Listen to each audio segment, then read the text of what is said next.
And I'm really delighted to be introducing Pat, actually mostly because I was one of the people who supervised her PhD back in 2016 when she completed, and I really enjoyed reading her thesis, and I've really enjoyed her book publication since, which I think which is mostly based on the research she did for her PhD. I just remember very clearly one autumn in, I think it was 2016, correct me if I'm wrong, when Pat was sending me every 2 weeks, was sending a chapter from her PhD, and I was just amazed by how what a prolific writer she was at the time, and how incredibly meticulously researched and meticulously presented and written up her PhD was, and it was just a total pleasure to read. And one thing I loved about it as well was that it was really it was so revealing about the culture and traditions and the dance culture in the northeast of Scotland in particular, and had so much, it was so rich in terms of its contents, particularly with regards to the northeast of Scotland. It was just really, it's a fascinating read for anyone who hasn't read the book yet. Highly recommended. Just to quickly introduce Pat, so Pat, as well as completing her PhD here in 2016, she's also an honorary research fellow here at the Elphinstone Institute, and she's been teaching, she's been very much part of our teaching team over the last few years, and teaches dance lectures to our master's students. Even though she lives in the Netherlands now, she still is able to come and teach our students, which is just fantastic. She's also a wonderful performer of dance and also a keyboard player, and I've enjoyed many an evening in the places like the Blackfriars in Aberdeen and other session venues playing tunes with her over the years, and a very well kent face in Aberdeen in the Ceilidh band scene and in the session scene. She's taught and performed in Scotland, in Europe, in Canada, and you have many connections in Europe now, and also over in Canada, and particularly Cape Breton. And tonight Pat will be introducing her book, Scottish Dance Beyond 1805, Reaction and Regulation. It was published initially in 2021 by Routledge, and it's recently, I believe, come out in a paperback version.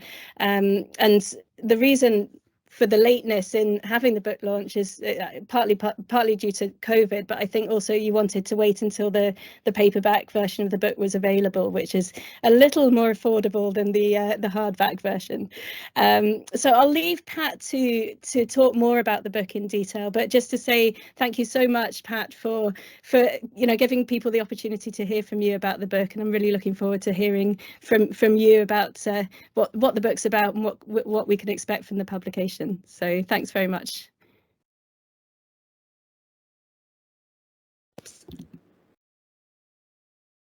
Thank you very much indeed for that, Frances. It's a bit embarrassing to carry on now after that.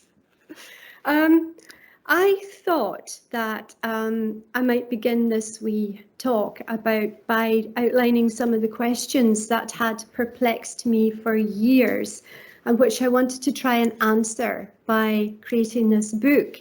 The first question was prompted by an incident that I had encountered when I was teaching at an event in Aberdeen many years ago. And the question was, why would a Highland dancing teacher wish her pupils to perform at an informal concert to recorded pipe music instead of the live fiddle music offered by another teacher? So that was the first question that inspired all of this. The second was also a question that related to Highland dancing. I'd qualified many years before as an associate teacher and had taught Highland dancing for a while and then stopped. And I found whenever I attended Highland Games, I always took a keen interest in the dancing, but I rarely observed dancers dancing to or even in time with the music. So much so that on the rare occasion it did happen, it was a memorable event. So why was it more important for a dancer to get that super high leap with the legs extended at right angles, which invariably took more time to perform than there was time in the music, than it was to dance with the music? So that's probably the two main questions. And then there were other little questions on top of all of that, including, there was one that occurred to me when I started learning percussive step dance. That's Cape Breton step dance in the 1990s. And that style of dancing had recently been introduced to Scotland by some musicians who believed that the style of dance fitted more closely with the music than the conventional styles of Scottish dance. And they also believed that the dance style had originated in Scotland and travelled to Nova Scotia and Canada with the 19th century Scottish immigrants who'd been uprooted from their homes by the Highland clearances. I wanted to know more about this possible dance history, but there was nothing in print. None of the available Scottish dance history books, such as Emerson's A Social History of Dance or the Flet's Traditional Dancing in Scotland, discuss this history.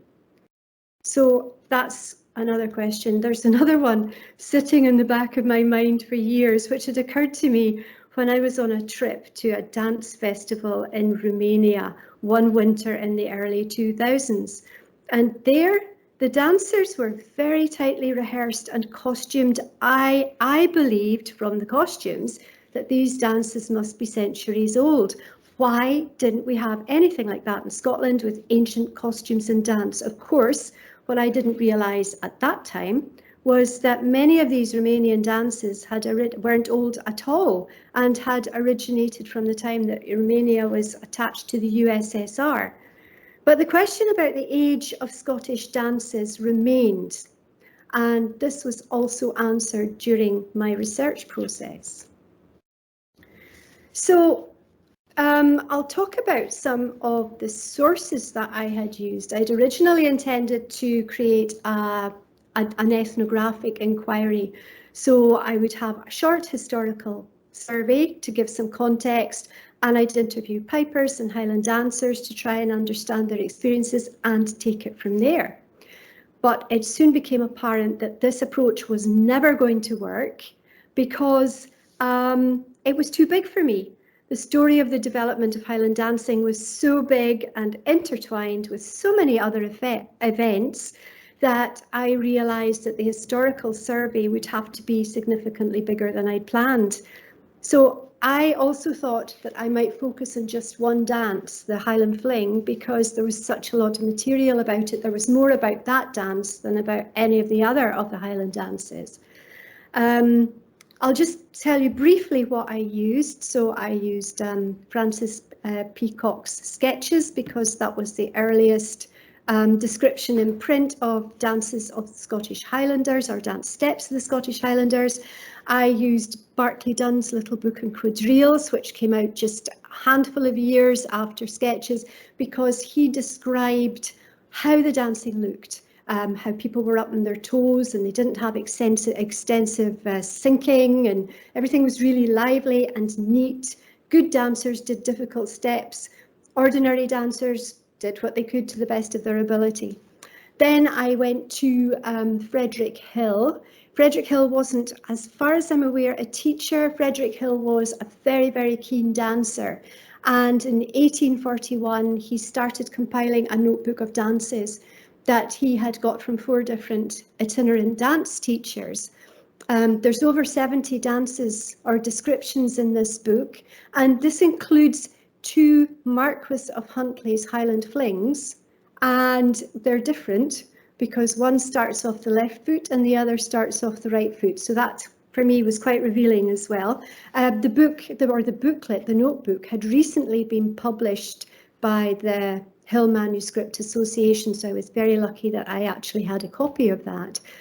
And then from a few years after that, I found a Highland Fling by James Scott's danced by James Scott Skinner's brother Sandy, probably from the 1850s or so. And some of the steps described in that dance, I think there's 10 steps described, and there's one in particular which to me is very percussive and absolutely nothing like any of the steps that ended up being kept in the Highland Fling.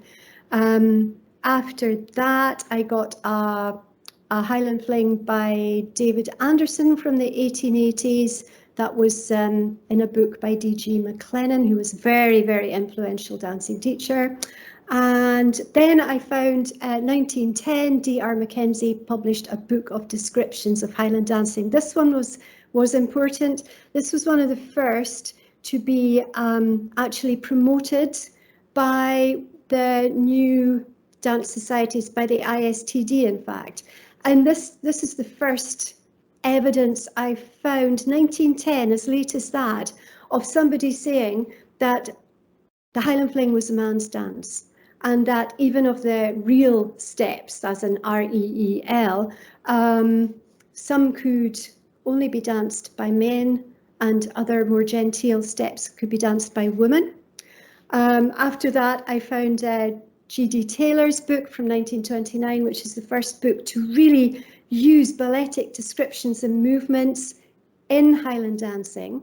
And after that, I went to the Scottish Official Board of Highland Dancing's first book from 1955, because by that time, that was the start of what we know today and why it was all standardised. So that's what I used for the Highland Dancing History section. I used other sources as well, and I'm going to tell you a little bit about a couple of these. Could I have slide 2, please? Simon. I'll get that in a minute, it'll come up.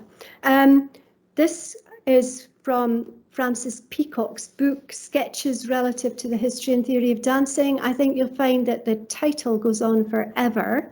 And it was published in 1805, and I took this as my starting book point because, as I said, it appears to be the earliest text to describe dance steps performed by the 18th century Highlanders in enough detail to be able to work out, and I qualify that with be able to work out roughly how these steps might have been danced, not how they were danced. We can't know that. There's no films of 18th century dancers. But the book itself was an absolute delight to read, apart from the history chapter. Forget that one. It's a lot of it's bizarre. And I decided to focus on sketches because there was something in Peacock's writing that really made me trust what I was reading. And that wasn't always the case during my investigations. Peacock was writing at the end of his career, so he had nothing to prove to anybody. Going by the subscribers list, he'd probably been gathering subscribers for quite some time, because I noted that James Beattie was on it, and he died of alcoholism in 1803, which was a couple of years before Sketches came out. Peacock himself died 2 years after Sketches was published. He was actually trying to explain to new dance teachers how they could be effective dance teachers and why, and to take a whole lot of things into account, not just the dance steps themselves, but they needed to understand music. It would be great if they understood literature and art and philosophy and anatomy and all of these things, which really places the dance teacher in a very serious place. Can I have the next slide, please? So Peacock was also one of the very first people to champion the Gaelic-speaking Highlanders. He believed that they were excellent dancers who fitted their dance steps closely to the music. Now, one of the reasons that I'm very interested in Peacock championing the Highlanders is because, you know, Lowlanders had tended to look down on the Gaelic speakers. So this was quite something for this particular time. Peacock had Gaelic descriptive names assigned to the 10 reel and strathspey steps he described, and he gave phonetic spellings to make them more accessible to the non-Gaelic speaker. And I've interpreted and frequently revised these steps. So I'll dance some of these just now. It's just as well I'd written that down, because I'd actually forgotten I was going to do that. I've put some of them together in a very rough pattern, using the sort of pattern of the percussive dances that were popular throughout Scotland and further afield during the 19th century. But I must stress that this is merely my interpretation. It might go completely wrong, and it can't be considered as being a faithful reproduction, because, as I said earlier, we really have no way of verifying how people danced in the 18th century.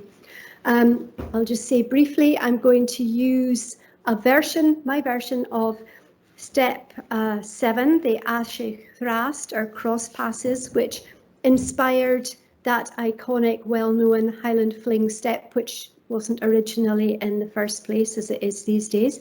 I'm going to use what he called the Kemkosi or Keam Koshoch, the walking steps. I'm going to use numbers, that's numbers 3, 4 and 2, so I'm going to use a mixture of these. I'll use the Sebi Trast, which is chasing steps or cross slips. And I'll also use the Lematrast, which is cross passes. I punctuate each step, if I remember, with a little bit of the Fosglach or open step. And that's just a couple of the steps, it's not them all, but we'll see how this works out because, as I said, I might completely forget what I'm supposed to be doing. So I will just turn this around. And I will ask my trusty assistant. Oh, hang on. Just put that down so we don't get feedback. There we go. It's all live, folks. I will ask my trusty assistant to sort the technical issues and to play a whistle tune for me.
Just get my breath.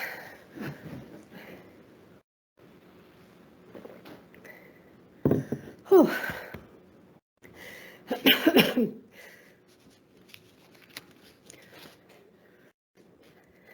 Could I have the next slide, please? Thank you very much. So, another major source for the historical section of my book was Adam Cosmo Mitchell's Dance Archive. I'm still suffering with the breathing here, which he bequeathed to Aberdeen City Libraries in 1932.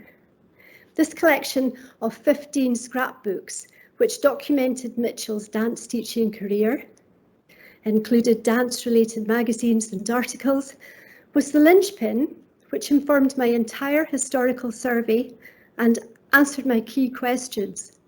The scrapbooks are full of fascinating information and include letters, newspaper cuttings and adverts, and every single one of Mitchell's dance prospectuses from 1881 when he started teaching and 1924 when he stopped, and those of other teachers and competitors. Could I have the next slide, please? I love this picture. There are so many fascinating snippets contained in these scrapbooks, such as the advert for Isabel, also known as Madam Murray's corsetry fitting, rifle lessons and shooting range. And she was a competitor of Cosmos during the second decade of the 20th century. Madam Murray had a shooting range in her house studio, which was directly opposite Cosmos. She taught dance. She was formidable. She was known. So many people have passed through her in Aberdeen, and she's still remembered today. So her house was right opposite Cosmos, and this is her demonstrating the tango in the music hall in 1910 with, I think it was William Hutterer Ellis, who'd come up from London. And this is about the time the tango arrived in Britain. And one can just picture this lady hanging out her window with a rifle shooting at the competitors. Can I have the next slide, please? Just bear this one in mind when you look at the next picture. Cosmo Mitchell was a founder member, and this is not him. He was a founder member and vice president of the most influential dance regulatory society of its time, the ISTD, the Imperial Society of Dance Teachers, and I think it changed its name to Teachers of Dance, or it was the other way about.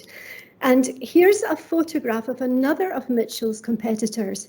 This is J.F. Donald, who became president of a rival regulatory society, the British Association of Teachers of Dance, in 1921. And here Mr. and Mrs. Donald are demonstrating a tango hold as prescribed by the BATD. If you compare this to the previous slide, there is quite a difference. This is very distant, whereas the other one is very, very close.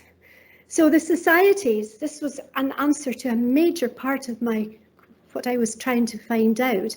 The societies were set up from the 1890s or so to promote their members' business interests and to control which dances would be taught each season and by whom and how. They wanted everybody to teach the same dances in the same way. It didn't matter where they were. And the establishment and growth of these societies led to the disappearance of the individual dancing teacher, because the societies were offering a new regulated and professional status for dance teachers. And it gradually became easier for prospective teachers to build a practice if they could demonstrate how well qualified they were to teach. Could I have the next slide, please? I also found an entire scrapbook devoted to William Scott, who died in 1901. This is the Scott who put the Scott in James Scott Skinner, the dancing master, master fiddler and composer. And Scott possibly suggested to Cosmo Mitchell that he adopt the name Cosmo. Cosmo Mitchell was born Adam Mitchell. There was no Cosmo anywhere near his name.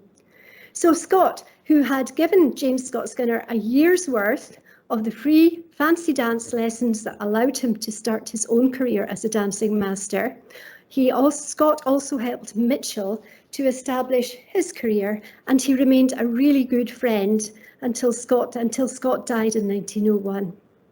Mitchell kept all of Scott's notes and letters, which show him to have been such a kind and generous person.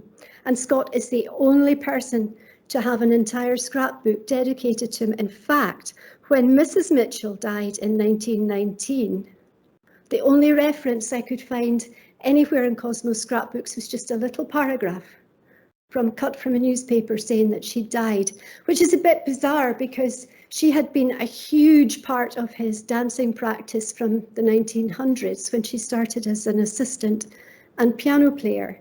And he could not have run the practice. He could not have been as successful as he was if she hadn't been helping him. And that's another thing that arose to my surprise. We were told about the dancing masters. There were so many female dance teachers who were just ignored. And so many of these male successful dance teachers could never have survived without their wives and daughters helping them. Can I have the next slide, please? Now this one, I'm not quite sure how to pronounce it. I think I'll go for let me see. Enai Tanab. I'll come back to that in a minute. So Scott's association with Skinner didn't stop when the free dance lessons ended in 1863. They continued their association, as I said, until Scott died, and I couldn't let this image pass. At first, the first time I saw it, which was many, many years ago when I was doing the selecting items for including in the James Scott Skinner website, I came across this, and I just thought it was a dance with a strange name. And I'd come across so many strange names during the course of my research that it really didn't make any difference. I did wonder what language it was supposed to be, and one day I had a photocopy of it lying on my desk, and I found myself just gazing idly at it, and I started writing the letters down the other way. So starting with the B, and I got the name Ballantyne. So not so far off my own, so what could this be? And I looked it up, and it turned out that towards the end of 1884, the Reverend Alexander Ballantyne had preached from the Free Church in Aberdeen that none of his congregation, none of the clergy, none of anybody who was connected with the presbytery should be engaging in the immorality of dancing, or as he put it, springs and flings and close-bosomed whirling. I think that's a lovely name for dance, for waltzing or dancing or whatever. In fact, that really describes that picture of Isabel Murray. Anyway, this proclamation was reported in the local press and caused quite a controversy, and was picked up by the national press, and the controversy lasted for some months. It was actually quite big. And this dance seems to be Scott and Skinner's response to the matter. The music called Cale in Aberdeen is also significant, because in the Shire, or Aberdeenshire, a Cold Cale was used to describe an old sermon, as in the Reverend Ballantyne was not saying anything new. This was just an old story. So was this a real dance, or was this a joke? Skinner often reacted to national and other events by writing a tune very, very quickly. You know, it would be out next day, more or less. So a new dance in this sense makes, well, in this case, it makes perfect sense.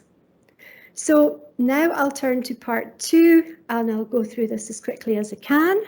The second, it's not very long, so don't worry. The second part of the book, which is much shorter than the first part, examines some of the contemporary context to dance in Scotland, and it considers how standardisation of both Highland dancing and piping has affected each discipline.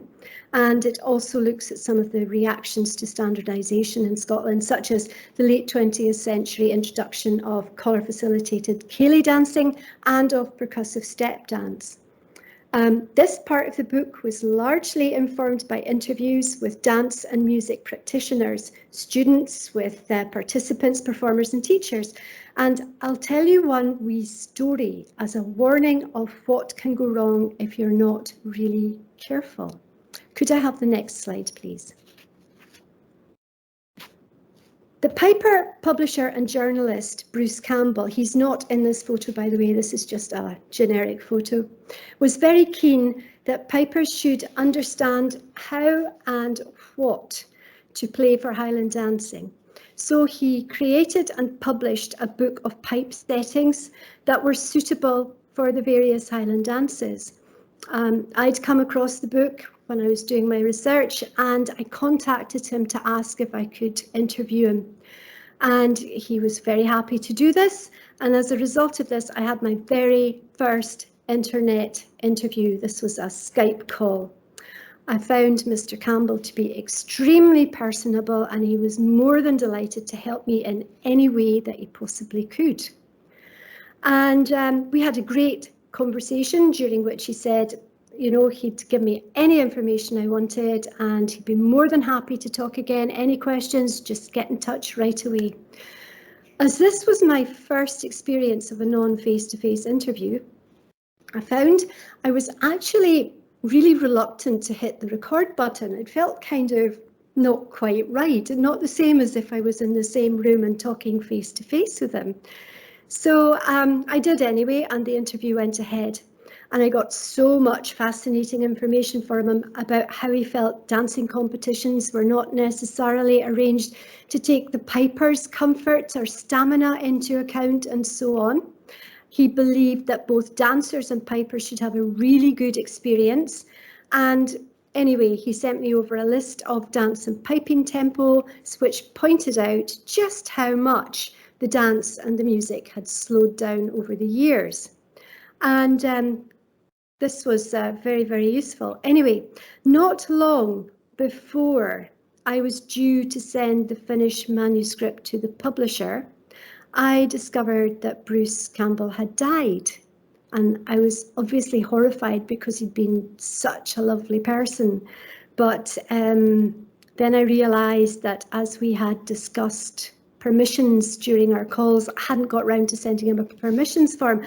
So I checked the recording, remembering that we'd had this discussion, but I hadn't recorded it. I hadn't hit record until after I'd had that discussion. So it meant that I could not use any of that fantastic material he had given me. All I could do was quickly rewrite and just paraphrase some of what he said in his own book. That was such a waste, and what an awful lesson to learn. So I hope anybody that needs to learns from that, including myself. Can I have the next slide, please? This is a wee ceilidh dancing slide. I've only got time for a very short anecdote from my interview collection, and this one actually concerns Lorna McLaren, the Aberdeen and Aberdeenshire's ceilidh dance colours supreme, who was going to try and be in the audience, although I see that another founder member of this movement is also in the audience, Dave Francis. I had arranged to interview Lorna, thinking it would be just a discussion about ceilidh dance calling, and imagine my amazement and delight when it turned out that she had been very closely involved with establishing the collar-facilitated ceilidh dance movement in the northeast of Scotland as recently as the 90s. I'll just say here that Lorna always credited Dave Francis with actually being the instigator of all of this. But anyway, this is another example of, goes to prove that when you're interviewing people, the unexpected can always happen. So, last slide, please. And I'm just going to sum up here. I've rushed through my 200 years of Scottish traditional dance history. I'm sorry, but it will not take you only 20 minutes to read.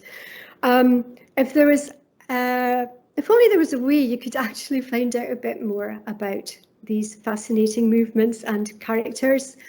Yes, I think if you put your phone up to point your camera at the QR code, all these links on the slide will probably come up on it if it's working properly. I hope you have plenty of questions for me now, and we'll follow the question and answer session with my good friend Melody Cameron is going to do some real Cape Breton percussive step dance, and Melody and her husband Derek are going to provide the music along with Ian Richardson. And Melody will dance trustbeat and reel steps from the Cape Breton tradition. And Melody's dancing is a fantastic example of the style of dance that was introduced to Scotland in the 1990s that I discuss in the book. And it also ties in perfectly with Francis Peacock, that was my first source right from the start of this, with his insistence in 1805 that dancers should know their music and that they should be able to adapt their steps in any way they like, as long as the result is pleasing both to themselves and fits very closely with the music. And I would say that Melody's dancing is a perfect example of this, and you won't want to miss a minute of it. Just before Melody dances, I just would very quickly like to say some thank yous. I'd like to thank Simon very, very much for making this happen. I'd like to thank Simon Gall. I'd like to thank Frances Wilkins for her more than kind introduction. And I'd also like to thank the Elphinstone Institute for hosting all of this. I'd like to thank Melody and Derek for coming to play and dance for us. I'd like to thank you, the audience, for showing up. That is so fantastic. And last but certainly not least, for all his patient help, he thinks I'm not going to say anything. For all his patient help and encouragement, I would like to thank Mr. Ian Richardson. So, now, yeah. Melody's dance now, then she gets a break. Yeah, sure. Sure, yeah. Well, so we'll do Melody's dance first, and then I'm going to ask the questions, so it gives you plenty of time to get them ready. This gives Melody a chance to get her breath back, which I didn't do. Your watch, your voice, transfer. Yes. Yeah.